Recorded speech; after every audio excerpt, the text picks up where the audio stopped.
السلام علیکم ورحمۃ اللہ وبرکاتہ۔ الحمد للہ نحمده ونستعینه ونستغفره ونؤمن به ونتوکل علیہ ونعوذ باللہ من شرور انفسنا ومن سیئات اعمالنا،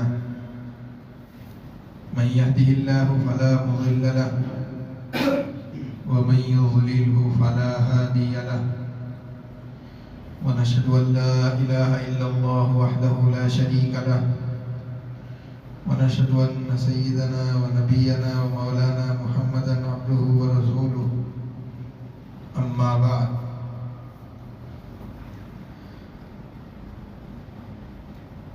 أعوذ بالله من الشيطان الرجيم، بسم الله الرحمن الرحيم، وأما من خاف مقام ربه ونهى النفس عن الهوى فإن الجنة هي المأوى، صدق الله العظيم۔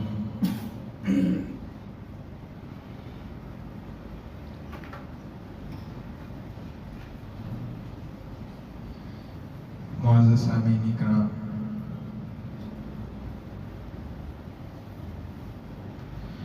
انسان کے دل میں دو کیفیتیں ہوتی ہیں، ایک ہے امید اور دوسری ہے خوف۔ امید اس بات کی کہ اللہ تبارک و تعالی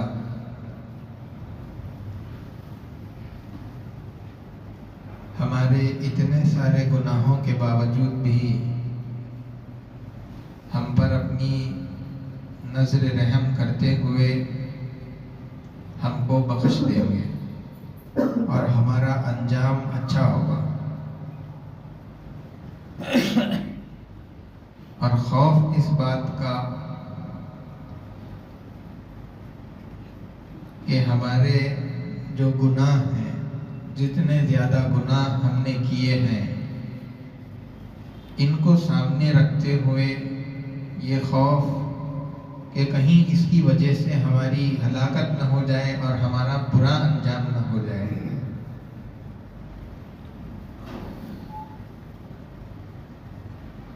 اور دل میں اللہ تبارک و تعالی کا ایسا خوف، اللہ کی عظمت، اللہ کی جلالت شان، اس کی کبریائی اور اس کی بڑائی کی وجہ سے دل میں اللہ کا ایسا خوف جس کی وجہ سے آدمی گناہوں سے رک جائے اور اپنے آپ کو اللہ کی نافرمانی سے، معصیات سے باز رکھے اور دور رکھے۔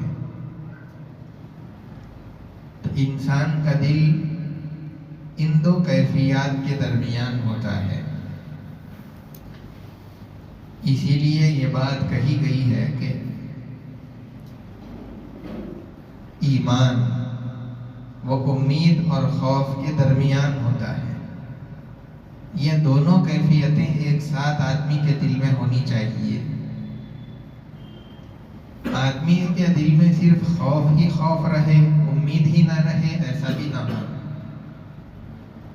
اور پوری امید ہی امید ہے، اللہ سے بے خوف ہو گیا ہے، ایسا بھی نہ ہو، بلکہ ایک طرف آدمی اپنے گناہوں کی وجہ سے خوف کھائے اور ڈرے کہ کہیں میرا انجام برا نہ ہوگا، اور دوسری طرف وہیں پر امید بھی باندھے رکھے کہ انشاءاللہ اللہ کی رحمت اتنی وسیع ہے کہ میرے گناہ اس کے سامنے کوئی حیثیت نہیں رکھتے، اللہ ضرور میری بخشش کر دیں گے اور میرے گناہوں کو معاف کر دیں گے۔ تو ایک مومن کے دل کے اندر امید اور خوف دونوں ہونا چاہیے، اسی کا نام ایمان ہے۔ علماء نے یہ بات لکھی ہے کہ آدمی جب اپنی جوانی کی زندگی گزار رہا ہو تو اس کے دل میں خوف غالب ہونا چاہیے، اور جب بڑھاپے میں چل رہا ہو تو امید غالب رہنی چاہیے. صحت کے زمانے میں خوف غالب رہنا چاہیے اور بیماری کے زمانے میں امید غالب رہنی چاہیے. اسی طریقے پر خوشی کے موقع پر خوف غالب رہنا چاہیے اور غمی کے موقع پر امید غالب رہنی چاہیے. الغرض جو مختلف مواقع بتائے گئے ہیں، ان سب کا خلاصہ یہ ہے کہ جن مواقع پر آدمی کے اللہ تبارک و تعالیٰ سے غافل ہو جانے کا اندیشہ ہے، وہاں پر خوف غالب رہنا چاہیے، اور جو دوسرا موقع ہوگا اس پر اللہ تبارک و تعالیٰ سے امید غالب رہنی چاہیے. اسی لیے اللہ سبحانہ و تعالیٰ سے اللہ کا خوف مانگنا چاہیے. مانگنے کا طریقہ بھی اللہ کے رسول صلی اللہ علیہ وسلم نے امت کو سکھلایا ہے، دعا کے طور پر بتلایا ہے کہ کس طرح سے اللہ تعالیٰ کا خوف مانگا جاتا ہے. اس لیے کہ جب کسی کے دل میں اللہ کا خوف ہوگا تبھی وہ آدمی نافرمانیوں سے، گناہوں سے اپنے آپ کو دور رکھے گا. اللہ کا خوف بھی ایک ایسی چیز ہے جس کی وجہ سے آدمی گناہوں سے دور رہتا ہے اور ہر نیک کام کے اندر حصہ لیتا ہے. اور اگر جس کے دل میں خوف نہ ہو تو پھر اس آدمی کو گناہوں سے، معصیت سے کوئی چیز نہیں روک سکتی. دنیا کے اندر آج گناہ کتنا عام ہو گیا، جھوٹ بولنا، غیبت کرنا، ایک دوسرے پر برائیاں کستے رہنا، دل آزاری کرنا، کتنے سارے گناہ معاشرے کے اندر پھیلے ہوئے ہیں. اگر آدمی کے دل کے اندر خوف نہیں ہوگا تو وہ ان سارے گناہوں کے اندر ملوث ہو جائے گا. اسی لیے ابن قیم رحمۃ اللہ علیہ نے اس بات کو لکھا ہے کہ آدمی یہ نہ دیکھے کہ گناہ صغیرہ ہے یا کبیرہ ہے، گناہ بڑا ہے یا چھوٹا ہے، اس پر نظر نہ کرے، بلکہ یہ دیکھے، بلکہ اس ذات کی عظمت کو دیکھے جس کی یہ نافرمانی کر رہا ہے، جس کے احکام عدولی کر رہا ہے، جس کے احکامات کو پامال کر رہا ہے اور توڑ رہا ہے. اس ذات کی عظمت کو، اس کی بڑائی پر نظر رہے کہ وہ ذات کتنی عالی ہے، کتنی بلند ہے. اس پر آدمی کی جب نظر ہوگی تو اللہ سبحانہ و تعالیٰ کی نافرمانیوں سے بچنا آدمی کے لیے آسان ہو جاتا ہے. دنیا کے اندر جتنے جرائم ہو رہے ہیں ان مجرموں کو صرف گرفتار کیا جا سکتا ہے، گناہ سے روکا نہیں جا سکتا. دنیا کی پولیس، کوئی بڑی سے بڑی فورس یا کوئی بھی آدمی انسان کو گناہ سے روک نہیں سکتا. ہاں، مجموعے کے اندر تو روکا جا سکتا ہے، لیکن تنہائی میں جب وہ اکیلا ہوگا تو اس کو گناہ سے کون روکے گا؟ وہی اللہ کا خوف اگر دل کے اندر رہے گا، مجموعے میں ہو، تنہائی میں ہو، کوئی دیکھنے والی آنکھ رہے یا نہ رہے، وہ آدمی اپنے آپ کو اللہ کی نافرمانی سے بچائے گا. آدمی ان دروازوں کو تو بند کر سکتا ہے جس سے مخلوق کی نظر پڑ سکتی ہے. وہ دروازہ کیسے بند کرے گا جس سے خالق دیکھ رہا ہے؟ اللہ سبحانہ و تعالی ہر آن بندے کو، اس کے ہر عمل کو اس کے کرنے سے پہلے سے جانتے ہیں. تو وہ آدمی گناہوں کو کرتے ہوئے پروردگار سے کیسے چھپائے گا؟ جب آدمی کے دل کے اندر خوف ہوگا تو یہی وہ ایک چیز ہے. خوف اللہ کی بہت بڑی نعمت ہے جو آدمی کو گناہوں سے روک دیتی ہے. تنہائیوں کے اندر بھی، مجموعوں کے اندر بھی، ہر جگہ پر یہی ایک نعمت ہے جو آدمی کو گناہ سے روک سکتی ہے. اسی لیے اللہ تبارک و تعالیٰ سے خوف کو مانگنا چاہیے. اللہ کے رسول صلی اللہ علیہ وسلم نے جو دعا سکھلائی خوف کے مانگنے کی، اللہم انی اسألک، اے اللہ میں آپ سے من خشیتی کا ایسا خوف، ایسا ڈر مانگتا ہوں، ما تحول بینی و بین معصیتی، جو میرے اور گناہوں کے درمیان حائل ہو جائے. اللہ مجھے ایسا ڈر دیجئے جب میں گناہ کی طرف بڑھنے لگوں تو میرے اور گناہ کے درمیان حائل ہو جائے، مجھے متنبہ کر دے کہ تو کس پروردگار کی نافرمانی کی طرف جا رہا ہے، کس رب کی معصیت کی طرف، نافرمانی کی طرف، اور کس کے گناہ کرنے کی طرف جا رہا ہے۔ فوراً چوکنا کر دے آدمی کو، ایسا خوف مجھے عطا فرمائیے۔ اللہ کے رسول صلی اللہ علیہ وسلم نے یہ دعا مسلمانوں کو سکھلائی ہے، اسی لیے اس دعا کے پڑھنے کا آدمی کو اہتمام کرنا چاہیے۔ حضرت عمر رضی اللہ تعالیٰ عنہ، ان کے خلافت کے دور میں ان کا معمول، ان کی عادت یہ تھی کہ رات میں اپنے محلے میں، مدینے میں گشت کرتے تھے، پہرا دیتے تھے، پھرتے رہتے تھے۔ ایک رات گزر ہوا کسی گلی سے، صبح کا وقت قریب ہے، کسی گھر سے باتوں کی آواز آ رہی ہے۔ حضرت عمر رضی اللہ تعالیٰ عنہ اس گھر کے قریب ہوئے، آواز سننے لگے۔ کوئی عورت کہتی ہے اپنی بیٹی سے کہ بیٹی آج دودھ کتنا آیا؟ اس نے کہا کہ اتنا دودھ نکلا ہے جانور کے اندر سے۔ ماں نے کہا کہ یہ تو بہت تھوڑی مقدار ہے، جب لینے والے آئیں گے تو ان کو پورا دینا پڑے گا، یہ تھوڑی مقدار وہ قبول نہیں کریں گے، چنانچہ اس کے اندر پانی ملا دو۔ بیٹی نے کہا کہ ماں، امیر المؤمنین حضرت عمر رضی اللہ تعالیٰ عنہ کا حکم یہ ہے کہ پانی دودھ کے اندر ملانا نہیں ہے، جتنا دودھ ہے اتنا ہی بیچیں گے، لیکن پانی ملانے کا حکم نہیں۔ ماں نے کہا کہ امیر المومنین تھوڑی دیکھ رہے ہیں اگر کہ پانی ملایا ہے، کیا ملایا ہے، ملا دو، کس کو کیا پتا چلے گا۔ بیٹی کہتی ہے اپنی ماں سے کہ امیر المومنین تو نہیں دیکھ رہے، لیکن ان کا پروردگار تو ابھی بھی دیکھ رہا ہے، اگر ہم ملائیں گے امیر کو پتا نہیں چلے گا، لیکن اس کے پروردگار کو ضرور پتا چل جائے گا۔ حضرت عمر رضی اللہ تعالیٰ عنہ کو اس لڑکی کی یہ بات اتنی زیادہ پسند آئی، بہت زیادہ خوش ہوئے، اپنے گھر آئے اور جیسے ہی صبح ہوئی اپنے بیٹے کے لیے اس لڑکی کا پیغام بھیج دیا، اور پھر انہی کی نسل سے آگے چل کر حضرت عمر بن عبدالعزیز رحمت اللہ علیہ پیدا ہوئے۔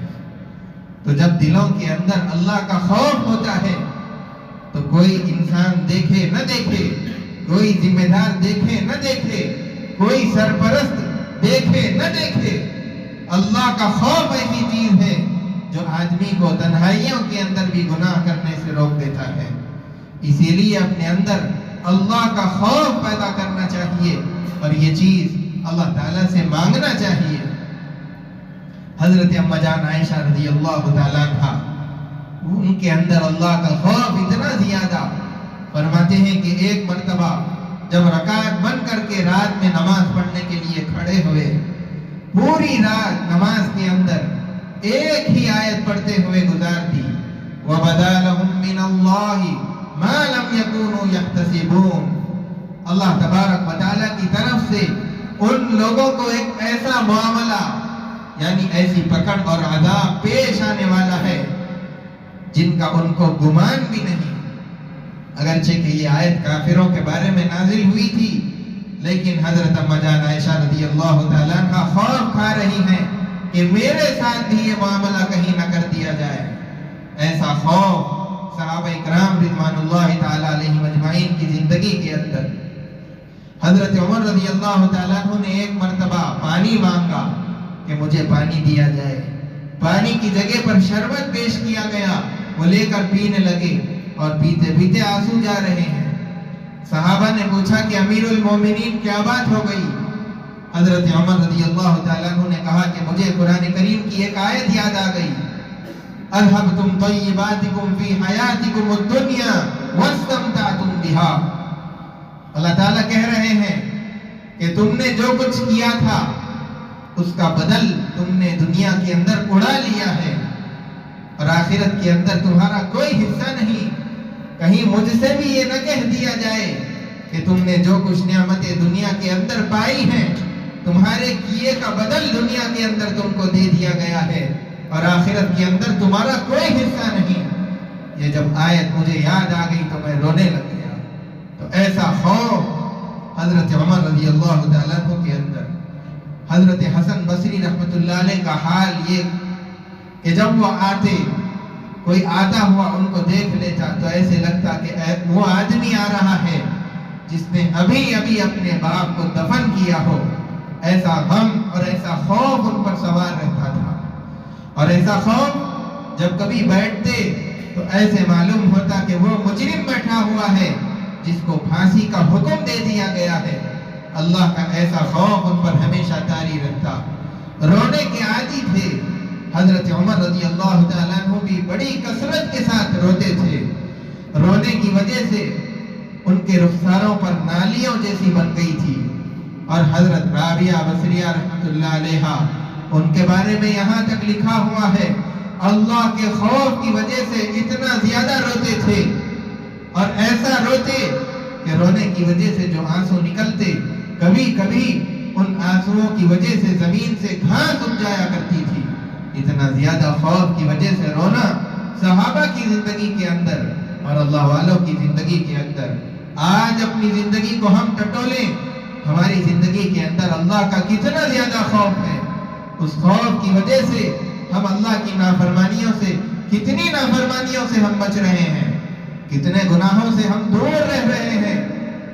ہماری زندگیاں اللہ کے خوف سے خالی ہیں، یہی وجہ ہے طرح طرح کے گناہ ہماری زندگیوں کے اندر نظر آتے ہیں۔ اسی لیے اپنی زندگی کے اندر اپنے دل میں اللہ کا خوف پیدا کرنے کی ضرورت ہے۔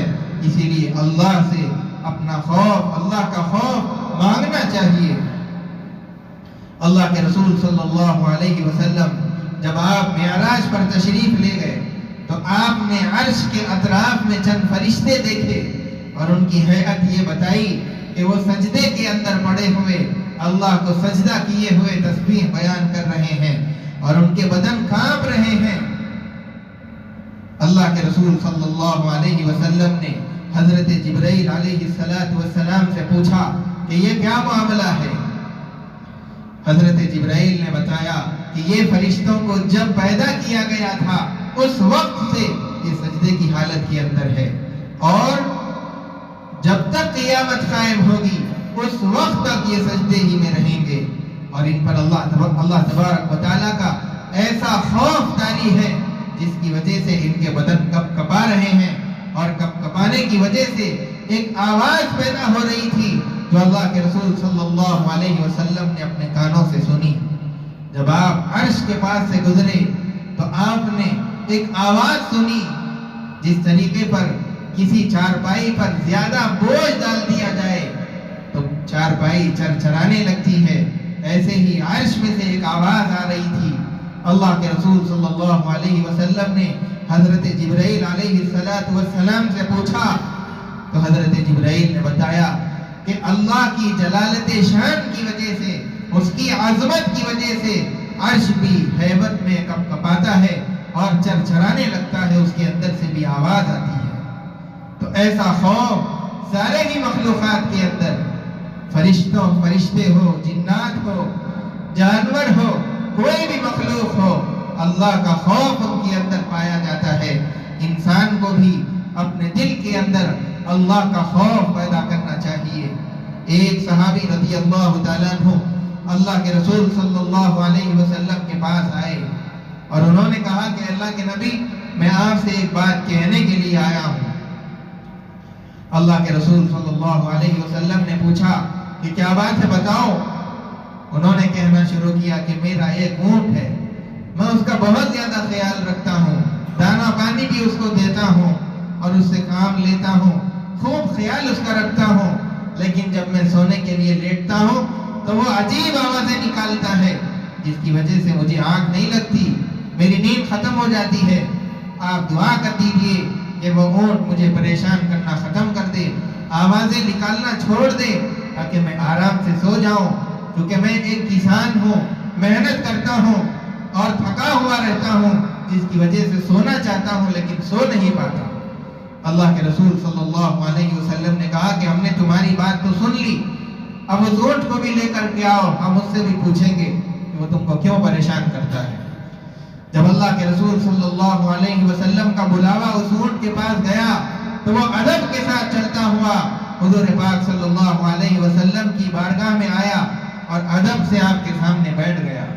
حضور پاک صلی اللہ علیہ وسلم نے اس کے مالک کی شکایت اس کے سامنے رکھ دی۔ اس نے اللہ کے رسول صلی اللہ علیہ وسلم سے کلام کرتے ہوئے کہا کہ یہ میرا خوب خیال رکھتے ہیں، مجھ پر بوجھ لادتے ہیں، میں وہ بوجھ لے کر کے جہاں پہنچانا ہوتا ہے وہاں پہنچاتا ہوں، سارا کام کرتا ہوں، اور مجھے دانا پانی بھی دیتے ہیں، اچھا خیال رکھتے ہیں۔ ہم دونوں ایک دوسرے کے اچھے ساتھی ہیں۔ اللہ کے رسول صلی اللہ علیہ وسلم نے جب اونٹ کی یہ باتیں سنی تو پوچھا کہ جب دونوں اچھے ساتھی ہو تو اپنے ساتھی کو سونے کیوں نہیں دیتے؟ اس اونٹ کی آنکھوں سے آنسو آ گئے اور اس نے کہا کہ اللہ کے نبی، بات اصل میں یہ ہے کہ ہم دونوں جب کام سے واپس آتے ہیں تو تھکے ہوئے رہتے ہیں، اور مغرب کی نماز پڑھ کر کے جب یہ کھانا کھا لیتے ہیں تو عشاء کی نماز کو ابھی کچھ وقت باقی رہتا ہے، یہ سوچتے ہیں کہ تھوڑی دیر کے لیے میں آرام کر لوں اور لیٹ جاتے ہیں، اور میں بھی تھکا ہوا رہتا ہوں، نیند کا غلبہ مجھ پر بھی رہتا ہے، لیکن مجھے یہ خوف رہتا ہے کہ اگر یہ سو جائیں گے اور عشاء کی نماز چھوٹ جائے گی تو کل قیامت کے دن کہیں اللہ مجھے یہ نہ پوچھ لے کہ تم نے اپنے ساتھی کو کیوں نہیں جگایا، کیوں اللہ کے حکم کو پورا کرنے کے لیے ان کو بیدار نہیں کیا۔ اگر یہ پوچھ لیا جائے تو میرے پاس کوئی جواب نہیں ہے، اسی لیے میں اپنے ساتھی کو بیدار رکھنے کے لیے، تاکہ یہ اللہ کا ایک حکم پورا کر لیں، میں آوازیں نکالتا رہتا ہوں تاکہ ان کو نیند نہ لگے اور یہ اللہ کا ایک حکم عشاء کی نماز پڑھ لیں، اس کے بعد میں آرام سے سو جائیں۔ تو ایک جانور کو بھی اللہ کا ایسا خوف، اللہ کے سامنے کھڑے ہونے پر ایسی ہیبت، لیکن ایک انسان، ہماری حالت اللہ کے سامنے کھڑے ہونے کا استحضار نہیں، آخرت کی زندگی کی کوئی یاد اور کوئی تیاری نہیں۔ ایسی زندگی کا کیا فائدہ؟ ایک مومن اپنی آخرت کے بارے میں متفکر رہتا ہے، فکر مند رہتا ہے، اللہ کا خوف اس کے دل کے اندر ہمیشہ رہتا ہے۔ اسی لیے اپنے دل کے اندر، اپنی زندگی کے اندر اللہ کا خوف پیدا کرنے کی ضرورت ہے۔ اللہ کے رسول صلی اللہ علیہ وسلم نے جو دعا خوف کے مانگنے کی سکھلائی، اس کا اہتمام ہم سب کریں۔ اللہ تبارک و تعالی ہم تمام کو اپنا خوف نصیب فرمائے اور پوری زندگی گناہوں سے پاک صاف گزارنے کی، شریعت کے مطابق گزارنے کی توفیق عطا فرمائے۔ وصلی اللہ وسلم علی سیدنا محمد وعلی آلہ واصحابہ اجمعین، وآخر دعوانا الحمدللہ رب العالمین۔ جو حضرات سنت نہیں پڑھے، سنت پڑھ لیجیے۔